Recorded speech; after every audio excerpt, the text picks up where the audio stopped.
السلام عليكم ورحمة الله وبركاته. ازيكم يا شباب؟ عاملين ايه؟ يا رب تكونوا بخير. طبعا بعد انقطاع دام لي اكتر من 3 اسابيع لظروف ما عندي، بس قلت هكمل ان شاء الله وهنزل فيديوهات قوية جدا، بالذات ان الفترة اللي فاتت دي انا كنت منزل اصلا تصميمات، وكان في ناس كتير جدا بتخش تقول لي انت عملت التصميم ده ازاي او عملت الصمنيل ده ازاي. فانا النهارده ان شاء الله جايب لك تصميم جامد جدا فيه حرفيا لقطات كتير، هقول لك على تريكات وهقول لك ريتاتش والكلام ده كله. وبالمناسبة الصمنيل اللي معانا بتاع عمرو دسوحي لبودكاست صباح كورة، طبعا ناس كتير زي ما قلت لك طلبوه مني، وانا النهارده ان شاء الله هشرح لك اول تصميم اتعمل وهو بتاع عمرو دسوحي ورامز.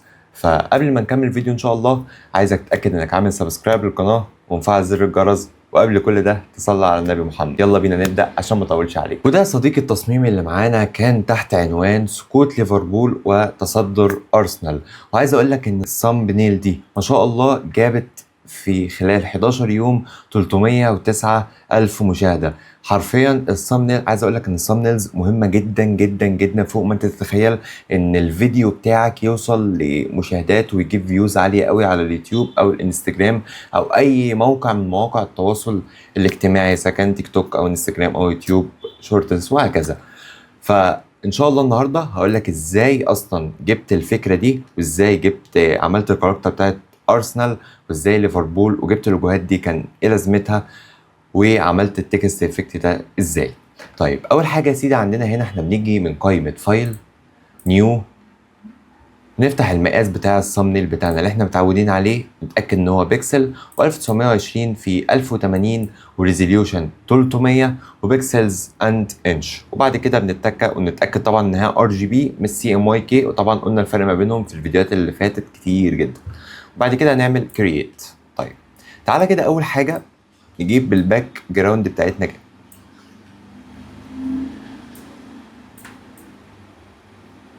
طيب دي أرضية ملعب أرسنال. طيب في حد هيقول لي أنت ليه اخترت ملعب أرسنال؟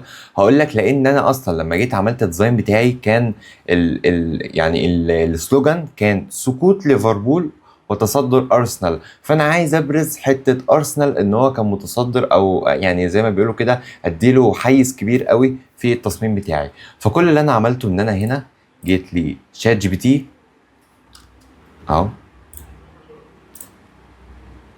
وكتبت له قلت له انا محتاج عايز برومبت صورة لاستاد نادي أرسنال، بس يكون من أرضية الملعب والمدرجات تكون باينة، واتكيت اوكي. طبعا ظهر لي البرومبت اللي قدامي ده. فكل اللي انا عملته ان انا خدته كوبي، وطبعا بفتح الفي بي ان بتاعي. دلوقتي بقيت بفتح اللي هو فري في بي ان فور كروم، هوريك شكله اللي هو ده بالظبط. اول ما بيفتح بتقوم جاي محدد ان هو لندن، وتعمل هنا اون كونكشن اون لحد ما يشتغل معاك. وعلى فكره بيشتغل معاك ساعه ساعتين 3 4، وام جي اف اكس مش هيقفل معاك خالص، لان سيت اب في بي ان اللي احنا كنا شغالين عليه ما عادش كويس، والسيرفرات كلها بقت بفلوس. طيب احنا شغلنا دلوقتي الفي بي ان، هنيجي هنا في السيرش نكتب ايمج اف اكس. انا بقول لك على الخطوات اللي انا عملتها عشان اطلع التصميم من الصفر لحد الاخر. نيجي على ايمج اف اكس، هيفتح لنا القايمه دي. بعد كده يا سيدي هنيجي هنا، هنقوم جايين عاملين كنترول في بيست يعني، نختار هنا المقاس اللي هو بتاع الصمنيل اللي هو 16 الى 9، ونعمل جنريت ونستناه هيدينا ايه. طبعا هو ممكن من اول مره يظبط معاك، ولو مش من اول مره فتاني مره وتالت مره وهكذا. طبعا هو في الفي بي ان ده ما بياخدش وقت كتير في التحميل. يعتبر جاب حاجة نفس اللي أنا عاملها بالظبط. أدي 1 أدي 2 أدي 3 أدي 4. بس أنا طبعا لو هشتغل بحاجة زي كده هقوم جاي منزل الصورة دي، لأن الصورة دي باين فيها إماراتس اف سي، اللي هو الراعي الرسمي بتاع النادي أرسنال. تمام. فكده احنا عملنا الباك جراوند وخدناها ونزلناها وعملنا لها كل حاجة. بس في نقطة دلوقتي، احنا لما بنيجي، ناس كتير سألتني برضه عن الموضوع ده، لما بتيجي تنزل صورة من ايمج اف اكس لو خدتها بنفس الكواليتي اللي انت نزلته بيه وعملته في التصميم، الموضوع هيبان معاك فيه بكسله. فالحل هنا ايه؟ لو جينا هنا على جوجل وكتبنا في السيرش اب سكيل ايمج AI وعملنا سيرش، هيظهر لنا اول موقع معانا اسمه ايمج ابسكيلر سوري، والايكونز بتاعته موف في ابيض كده وكانه ايكون بيضحك. فهتقوم جاي عامل تك عليه كده وتيجي تشوز ايمج، ومثلا نختار ده او نختار اي حاجه، وبعد كده بتعمل داونلود. طبعا الكواليتي قبل وبعد بتبقى حاجه تانية خالص وراحت في حته تانية بجد. طيب احنا جبنا الستاب بتاعنا اهو. فطبعا اول حاجه بنعملها، اول حاجه عملتها في التصميم، اللي هو انا قمت جايب فلتر بلور جاوزن بلور، قللته شويه كده بحيث ان هو برده ما يبانش ان هو معمول له بلور قوي، وعلشان كمان ما بينش حته البكسله، لان انت برده مهما بتدخل على AI الصوره بتاعتك فالجوده بتاعتها ما بتبقاش افضل حاجه. بعد كده نتك اوكي. طبعا هنا كان معانا الصورتين دول اللي احنا استخدمناهم في الديزاين بتاعنا. ده عمرو نصوحي كان الرياكشن بتاعه قلت ان هو كويس جدا. ليه هو يعني انا قلت ان انا اخليه هيرو لحته تصدر ارسنال، ورامز هنا كمان تعبيرات وشه ما كانتش يعني بيضحك وكده وكان زعلان، فقلت ان هو ده تعثر ليفربول او خساره ليفربول المستمره او فشل ليفربول المستمر يعني وكده. بس انا لما جيت بعت التصميم فقالوا لي غير رياكشن رامز، فجبت النصوحي بس. فكل اللي انا هعمله هنا ان انا هاجي من السلكت سبجكت، نعمل كده كرييت، او ممكن كمان ما نستخدمش سيلكت سبجكت وممكن نعملها احنا يدوي، نعمل كنترول دي وهنحددها احنا يدوي زي ما احنا متعودين. طبعا ده عشان بقى لو الاي اي، جماعه الاي اي اللي بتقول لك ان الاي اي مش عارف خد مكان المصممين وبتاع، فده كله هري يعني، ده كله هري عموما. الاي اي لما جه عطل ساعتين في اليوم الناس كلها كانت بتصيح، واللي بيقول لك انا عايز اتعلم مش عارف ايه وازاي بنقص ونسيت وبتاع. طب ليه احط نفسي في الزون دي؟ هنا طبعا بنتأكد ان القص مظبوط، تك الت عشان ندخل لجوه. نيجي هنا برضو، اهم حاجة مش لازم الرموش بتاعتي تبان، عادي جدا.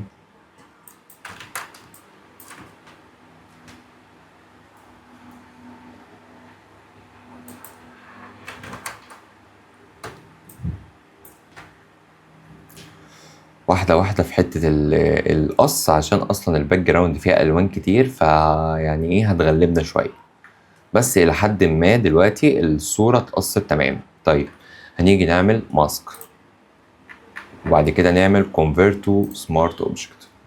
طيب تعالى كده نرجع للتصميم اللي احنا عاملينه. طب هو اصلا كان لابس تيشيرت تاني اللي هو تيشيرت الهلال، وهنا ما كانش لابس التيشيرت ده خالص، كان لابس قميص احمر. طيب انا عملت الكلام ده ازاي؟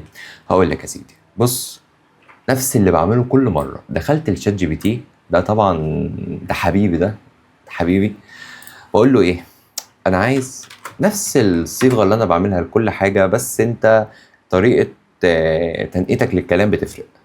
انا عايز برومبت صوره لشخص للاعب داخل فريق أرسنال يرتدي الزي الرسمي للنادي في الماتشات، ويكون باصص لجنب أو يكون باصص بجنب حاجة بسيطة، ونتك انتر عشان يعمل لنا كرييت البرومب بتاعنا.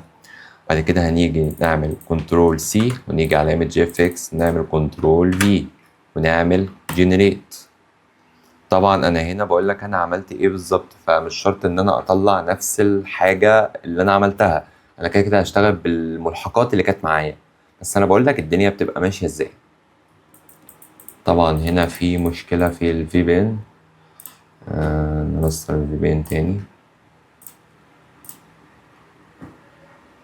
كده اشتغل. كنترول في، بعد كده نعمل خليها مثلا المقاس ده ونعمل انشاء، ان شاء الله تظبط معانا.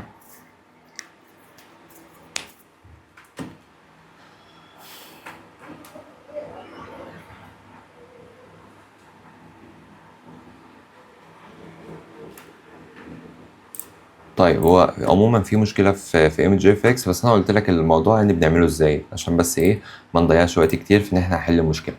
طيب احنا جبنا الصوره وقصينا منها راس عمرو نصوحي. طيب هنيجي بقى بعد ما عملت جنريت فطلع لي الكاركتر دي. تمام تمام. فقمت جايبها على برنامج الفوتوشوب بتاعي وحطيتها كده. ماشي معايا. بعد كده اعمل سيلكت سبجكت. خد بالك لان هنا الحواف البيضاء هتبقى زي الباك جراوند فهياكل منها، فخد بالك. يجي هنا مثلا تمام تمام تمام، كله هنا تمام. نخرج دي بره شويه كده، ودي برضو. وبعد كده هنعمل نتأكد ان مفيش حاجة هنا مقصوصة. بعد كده نعمل كليبنج ماسك، قصدي ماسك. وهنا نعمل convert to smart object ونسحبها على التصميم بتاعنا كده بالظبط. طيب انا كده قصيت الكاركتر اللي معايا بتاع ارسنال. تعالى بقى نشتغل واحدة واحدة. اول حاجة معايا لو احنا جبنا الراس بتاعت سوحي سحبناها كده، هنلاحظ ان الرقبة ممكن اصلا احنا نركبها على التيشيرت من غير ما نحتاج الرقبة الاصلية بتاعت الولد اصلا. فكل اللي نعمله ان احنا هنيجي هنا سيلكت يدوي طبعا، نقوم جاي محددين على الوش والرقبة وجايبين الابيض ده كده هنا.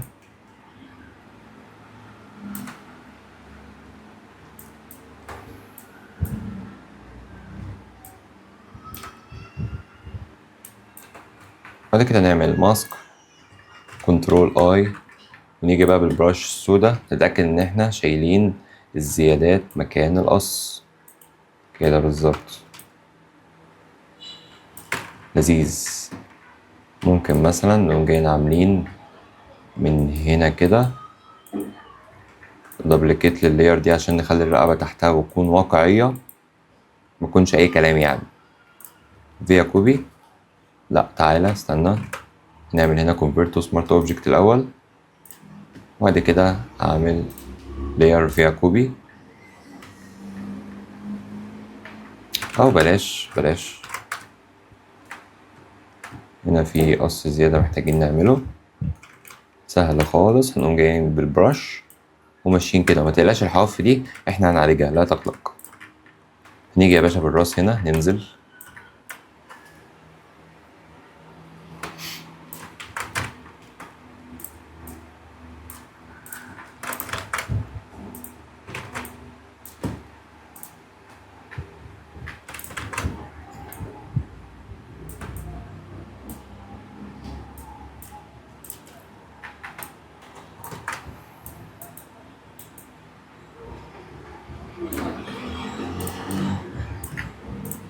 واحدة واحدة علشان نعمل بالانس للديزاين بتاعنا.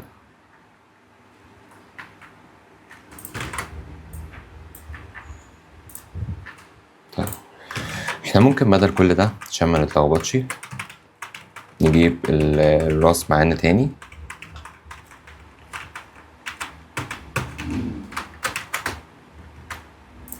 نخلي جزء من الرقبة موجود،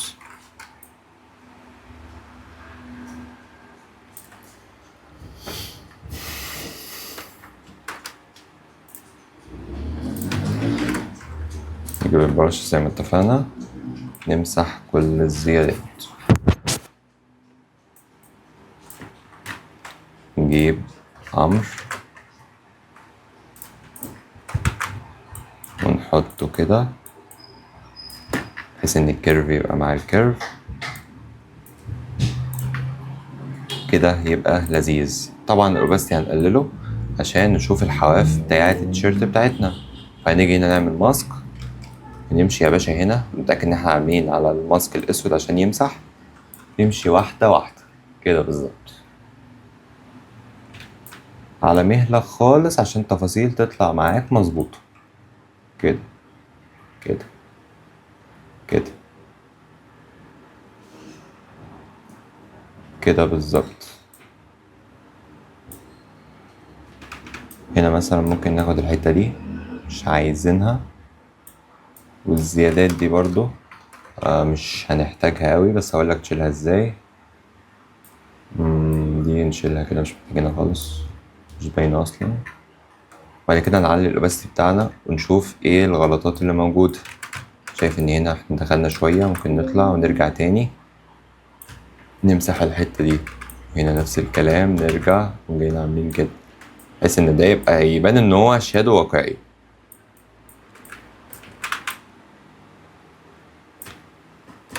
كده دي نجيبها شوية، وهنا ده نمسح الزيادات خالص.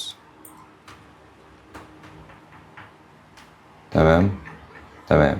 وكده الدنيا تبقى ظبطت معايا في حتة المانيبيليشن بتاع الراس. طيب هنيجي هنا من الماسك اللي احنا عملناه ونشيل الحاجات اللي ظاهرة اللي ملهاش لازمة دي.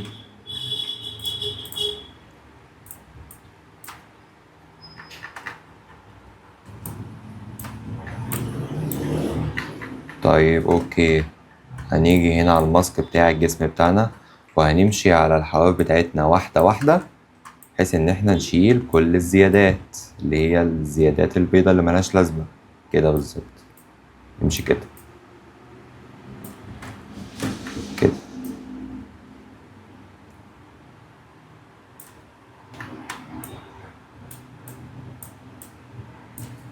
بص الزيادات بتفرق ازاي. هنا مثلا عايزين نسيحها شوية كده كده مثلا.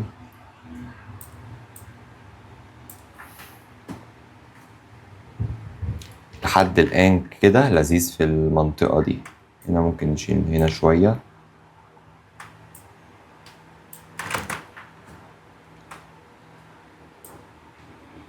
والحواف في البيضة دي برضو تتشال.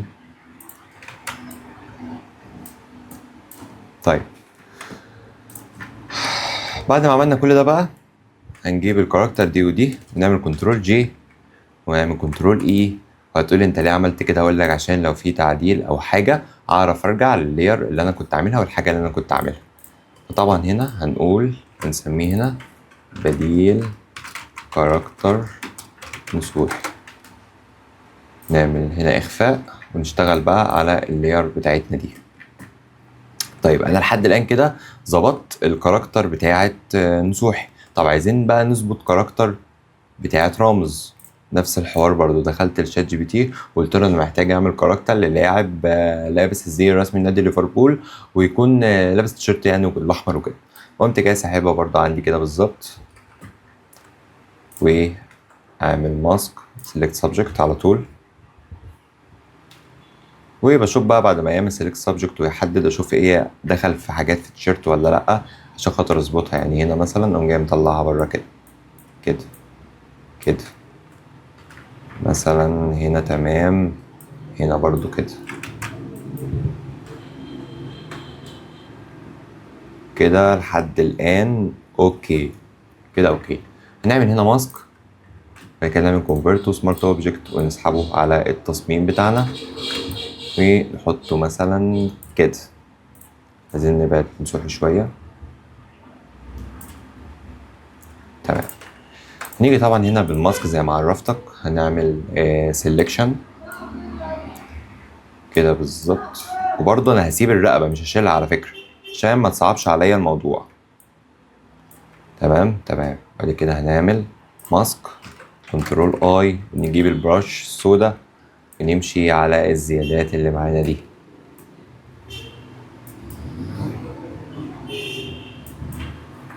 تمام تمام.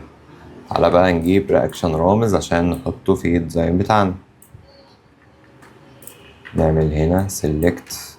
خد بالك عشان في حاجه دلوقتي هنعملها في الريتاتش انت ما تاخدش بالك منها. بس بتفرق مع الناس اللي هم ما عندهمش شعر. فطبعا بيبقى في حاجات ربنا خلقها فينا بتبقى الراس مش مستويه. يعني مش مستويه اللي هو ايه يعني هنظبطها مع بعض وهفهمك انا قصدي ايه دلوقتي. هنا طبعا انا مش عايز الزيادات دي.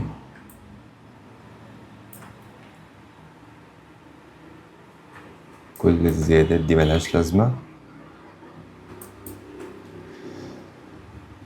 ناس تيجي تقول لك اصل الصمنيل ده سهل. لا مش سهل خالص والله، مش سهل خالص خالص خالص زي ما الناس مفتكرة. كده اوكي تمام. هنا محتاجة تتظبط سيكا، هنا سيكا برضو. هنا اوكي، هنا برضو تدخل جوه على الدماغ بالظبط. تمام، دي بقى الجزء اللي انا بقولك عليه. بعد ما عملت السلكشن هقوم جاي عامل ماسك، و عامل الماسك، عامل كونفرت تو سمارت اوبجكت، وبعد كده اسحبه على التصميم بتاعي.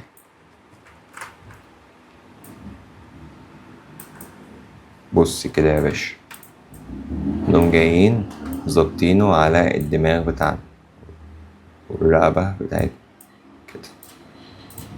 تمام تمام. كل اللي نعمله ان احنا هنيجي نعمل ماسك، هنشيل الرقبة الأصلية بتاعة رامز كده.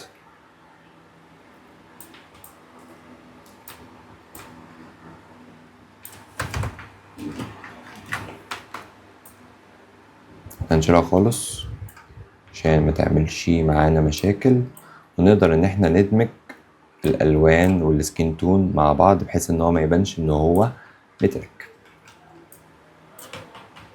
طبعا في زيادات هنا دي طبعا هنشيلها، ما فيهاش جدال.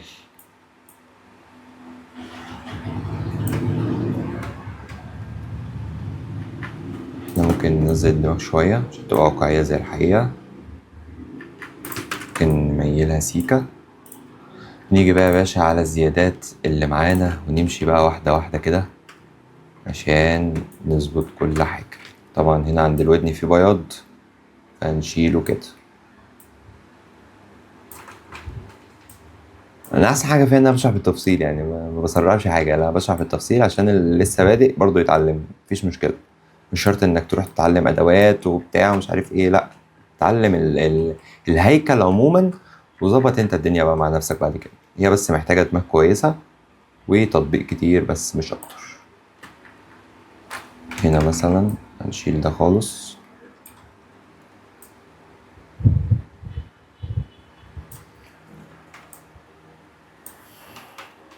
الحاجات الصغيره دي بتفرق جدا في شكل الديزاين في الاخر.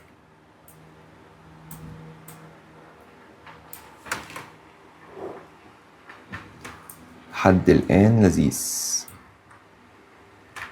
قشطة أوي لحد الآن. طيب المفروض إن احنا هنعمل إيه تاني؟ طبعا أنا هقوم جاي جايب ده وده، كنترول جي كنترول إي، عامل كونفرت تو سمارت أوبجكت، وجايب الاتنين دول حطيتهم في جروب، ونقول بديل كاركتر رامز، ونخفي يا باشا وننزلها تحت.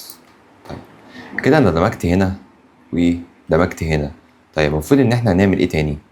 احنا لو جينا هنا، تمام، هنلاحظ ان في هنا حاجات لازم تتشال. عندهم جايين عاملين ماسك وبالبراش السودا، حاجات بسيطة كده زي ما قلت لك في رامز، وتشيلها كده بالظبط. هنا مثلا، هنا مثلا، هنا كمان. هنا هتلاقي في حاجات مش هتاخد بالك منها غير لما تزوم، فهتشيلها.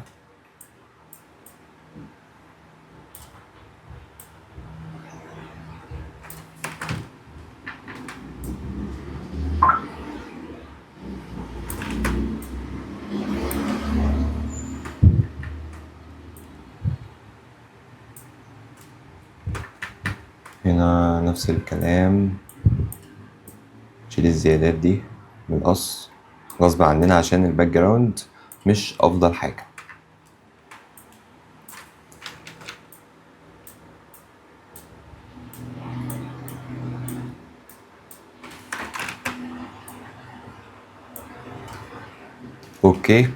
اوكي تعالى بقى نشيل الزيادة بتاعت الشعر دي، ونيجي بقى عشان الحتة دي نقوم جايين عاملين ايه، يو ساتوريشن، اللي هو البياض اللي في اللي من القص من الخلفية. نقوم جايين اللايتنس مقللينه، واول ما تغمق كده اقوم جاي عامل كنترول اي، وجايب البرش البيضة على طول يا باشا، ونازل تكاية تكاية تكاية تكاية تكاية تكاية تكاية عشان يخفي الموضوع اللي هنا. وده كده يا باشا هيبقى قبل وبعد. طبعا الموضوع فرق معانا جدا وبقى واقعي. طيب هنا احنا رامز ظبطناه، وهنا احنا نصوحي ظبطناه. طيب ايه المفروض يتعمل بعد كده؟ المفروض يا باشا ان احنا عايزين ندخل على الكاميرا رو فلتر عشان نشوف احنا هنعمل ايه في الكاركتر اللي معانا. فهندخل من فلتر على كاميرا رو فلتر، ويلا بينا نشوف قبل وبعد تبقى عاملة ازاي.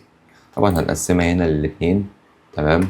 نيجي هنا من اللايت كونتراست نزوده سيكا، اكسبوجر نزوده، الهايلايتس نقلل، الشادو نزود، الوايتس نقلل، البلاكس نزود، الكرر هنا نروح ناحية اللون الأصفر شوية، وهنا الموف والفيبرانس نعليه سيكا. بص هنا قبل وبعد، بص قبل بص بعد، طبعا الموضوع بيفرق معانا واحدة واحدة. نيجي على الإفكت نزود تكتشر حاجة بسيطة، ونيجي على الديتيل نزود النويز ريديوكيشن عشان الحاجات اللي في الوش تتشال. بص خد بالك كده، هتلاقي في حاجات نعامة البشرة إلى حد ما يعني. وبس ده اللي احنا عملناه هنا. نعمل اوكي. نفس اللي احنا عملناه هنا، انهم جايين عاملين الت واخدين هنا موديين عند الرمز كده بالظبط، عشان تحس ان في ماتشنج في الكاركتر كاملة. طيب ايه اللي المفروض اعمله تاني؟ احنا عشان نعمل البشرة بتاعتنا طبعا احنا هنستخدم دوج اند بيرد بس بطريقة الكيرفس، تمام. ولازم نستخدم أداة عشان نشيل الحاجات اللي هي الحبوب والنمش والكلام ده كله. فلازم عشان تعمل الكلام ده تيجي على اللاير اللي انت عاملها وتعمل نيو لاير، وتيجي على أداة السبوت هيلينج وتتأكد ان العلامة هنا صح وكونتنت اوير فيل، وتصغر يا باشا خالص كده وتمشي على الحتت وتقوم جاي مديها تك عشان تختفي. من هنا برضو التجاعيد دي تتشال كده، تمام كده كده. بس قبل ما اعمل ده انا في حاجه عندي بتنعم لي البشره، وهي من خلال فلتر هنا نيورال فلترز. لو ضغطت عليها كده على الكاركتر بتاعتك هيظهر لك اللي هيظهر هنا ده بالظبط. فكل اللي هتعمله ان انت هتعلم صح او هتفعل السكين سموزنج، انت تتحكم بقى في البلور يبقى عامل ازاي والسموث يبقى عامل ازاي. انا مثلا هزودها كده، بعد كده هدوس اوكي. طبعا الموضوع فرق معانا. ونيجي بقى نعمل نيو لاير اللي احنا كنا عاملينها وسبوت هيلينج. نيجي هنا يا باشا نشيل الحته دي، نشيل ده ونشيل ده. على فكره كل ما صغرت الحجم بتاع البراش كل ما الحاجه بتطلع مظبوطه. نشيل هنا ملهاش لازمه، دي ملهاش لازمه، ده ملوش لازمه، ده ملوش لازمه، دي ملهاش لازمه، دي كمان، دي دي دي هنا دي ملهاش لازمه شيلها، دي برضو ملهاش لازمة، دي ملهاش لازمة، دي ملهاش لازمة. طيب لحد الآن احنا تمام خالص خالص خالص. نفس اللي عملناه هنيجي نعمل هنا رامز، نيجي نفلتر ننعم بقى البشرة بتاعتنا. دي حاجة ميزة ال AI في برنامج الفوتوشوب لأنها ما كانتش موجودة في الإصدارات اللي قبل 2024. نعمل هنا سكين، نزود بلور، نزود سموثينج، بعد كده ندوس اوكي. كده نعمت البشرة معايا قوي.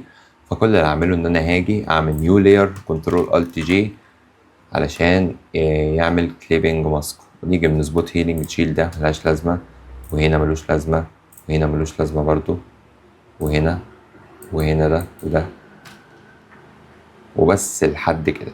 طيب تعالى بقى نخش على مرحلة الدوج اند بيرن. احنا بنعمل ايه في حتة الريتاتش دي؟ على فكرة اللي احنا عملناه تنعيم البشرة ده من ضمن الريتاتش. السبوت هيلينج عشان نشيل الهالات ده برضو من ضمن الريتاتش. تعالى بقى نحط بقى الحتة اللي هي الدوج اند بيرن ونغمق الغوامق ونفتح الفواتح والحاجات اللي انت عارفها دي. يلا بينا. تعالى بقى على الكاركتر هنا، نعمل تو كيرفز، نعمل لهم كليبنج ماسك، ونيجي على الكيرفز الاولانية اللي هي بتاعت التبييض، نقوم جايين مزودينها كده وساحبين نقطة وفتح وطالعين للآخر. نعمل كنترول اي، نيجي على الماسك ونعمل كنترول اي، ونيجي هنا بالكيرف ننزل تحت يا باشا، ده اللي هو الغوامق، تقوم جاي ساحب بتاع هنا ونازل كده، تعمل كنترول اي، ونيجي للاتنين هنا ده طبعا اسمه تغميق. نيجي هنا نعمل كنترول جي عشان ناخدهم كوبي وناخدهم عند رامز فوق. كل يا سيدي اللي انت هتعمله بقى انت تيجي على البرش والاوباسيتي تعمله مثلا على 22 والفلو على 24 كده مثلا. تيجي بقى بالبرش بتاعتك اللذيذة على المناطق الغامقة، تمشي كده بالراحة هنا، بالراحة خالص على المناطق الغامقة بتاعتنا كده. هنا مثلا عايزين نمشي حاجة بسيطة هنا. طب هنا وهنا، وناخد شوية من دقن الشعر ده عشان لونه اسود، مش بيتصنف ان هو فواتح. ونيجي عند الشفايف كده، والحتة دي والحتة دي، واحدة واحدة بقى على الدقن كده عشان ما تغمقش قوي. نيجي ناحية الودن في الحتت دي اللي هي اصلا مبقاش وصل لها ضوء، نغمق نغمق كده. نيجي هنا كمان، نيجي هنا، نيجي هنا كده. نيجي عند الشعر بتاعنا نديله حتة تغميق شوية كده. نيجي هنا نغمق، هنا نغمق، هنا نغمق، مش قوي كده كده. تعالى كده مثلا، تعالى بقى من عند المناخير كده حتة الغامقة دي.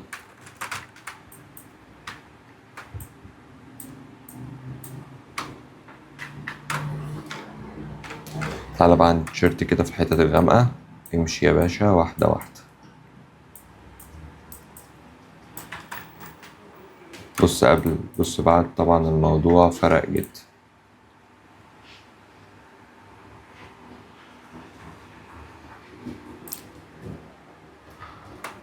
نيجي بقى على مناطق التبييض. نمشي بقى على الحتة البيضة دي كده واحدة واحدة خالص.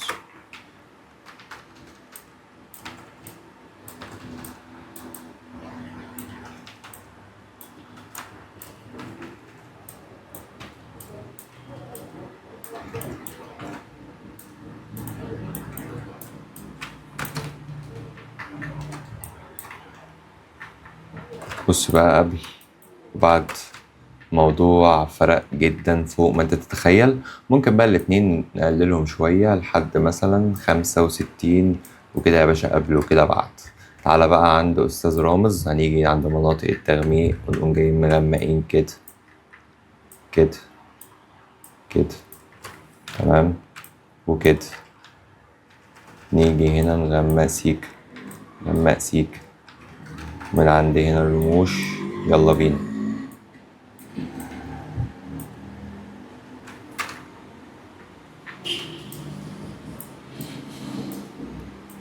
طبعا هنا في قص في الودن مش مظبوط، فهنظبطه سوا. هنا مثلا كده،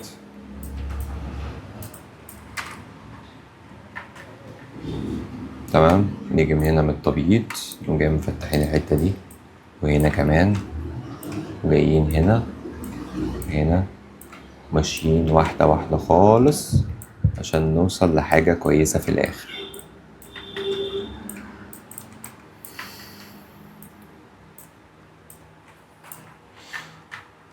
طبعا محدش خد باله من الحتة اللي فوق دي، وانا قلت لك اقولها لك ازاي، وهقولها لك دلوقتي تعمل ازاي. كده يا سيدي، قبل وبعد الموضوع فرق جدا. هنيجي نقلله لحد زي ما عملنا 67 مثلا، وكده الاتنين يبقوا زي بعض. تعالى هنا بقى ايه، نعمل color balance، عفوا color balance، ونديها حتة ايه كده warm، نزود الريد شوية، وجايين جايبين على اليلو او البلو، وهنا كده كده.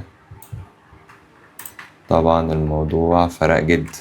نقوم جايين عاملين هنا كنترول جي وجايبينه عند نسوح كده. طبعا السكين تون بتاع الاتنين دلوقتي بقى واحد. طيب تعالى بقى في حتة الحتة اللي هي فوق في الدماغ دي، ايه حلها؟ بص يا سيدي، في عندنا أداة سحرية جدا بتخليك ان انت لو عايز تشيل حتة من الدماغ تشيلها، تساوي الدماغ تشيله، الضحكة، الودن، كل حاجة، فتحة العين والتكشيرة والكلام ده كله تقدر انت تظبطها من خلالها، وهي أداة الليكوفاي. فاحنا لو جينا هنا على فلتر هنلاقي حاجة اسمها ليكوفاي. لو دخلنا عليها هيظهر لنا الكاركتر بالشكل ده. لو جينا عملنا زوم نتأكد بقى ان احنا عاملين على السمادج هنا، ونيجي من فوق نسحب حاجة بسيطة علشان نساوي الراس كده.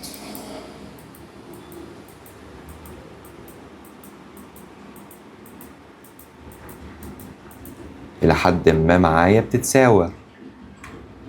تمام تمام.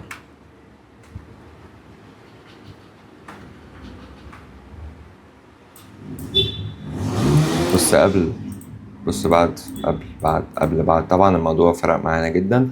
واقدر ان انا دلوقتي ادوس اوكي، ونيجي هنا نعمل ماسك، ونيجي بقى هنا يا باشا نجيب البرش ونرجع تاني 100 و100 الاوبستي والفلو، ونيجي هنا يا باشا ناحية الودن نشيل الحتة دي، وهنا الدنيا كده تمام. طيب لحد الآن لذيذ جدا. كل اللي هنعمله ان احنا هنيجي بس ناخد الجريدينت اللي تحت دي عشان نحطها في التصميم بتاعنا كده بشكل بسيط جدا. وهنيجي بقى فوق خالص، فوق الليرات اللي معايا، هنيجي من الكالر بالانس على هنا، ونخليها على اللايرز كلها، ونزود شوية ريد شوية بلو. نيجي من الهايلايت نزود شوية ريد شوية بلو عشان يعمل سكين تون معايا كويس. طيب دلوقتي بقى لو رجعنا للتصميم بتاعنا هنلاقي ان في هنا علم ارسنال وهنا في علم ليفربول. فانا لو حطيتهم انهم عشان يشغلوا حيز من التصميم بتاعي ويدوا شكل بروفيشنال للثامبنيلز بتاعتي. فانا جبتهم ازاي؟ كل اللي انا عملته حوار سهل وبسيط، قلت ايه؟ لوجو ارسنال، قمت جاي منزله، وهكذا لوجو ليفربول قمت جاي منزله. جيت يا باشا قمت جاي واخد الاتنين دول لوجوهين بتوعنا وحطيتهم ورا الكاركترز بالشكل ده. هنا مثلا ارسنال كده، وهنا الليفر.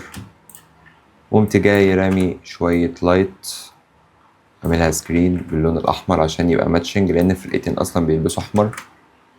فحطيت واحدة كده وواحدة كده.